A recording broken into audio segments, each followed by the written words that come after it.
The lion cub decides to consult the strongest animal in the forest. The strong elephant is eating grass in the meadow.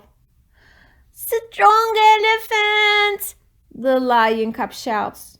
He seems very little between the elephant's legs. The elephant bends down. The lion cub says, I need your help. I drink water. I keep my breath and count up to 10. I hold my nose and jump up 3 times. Take some water in my mouth and put my head up and swallow the water slowly and swing on a tree upside down. But I am still hiccuping.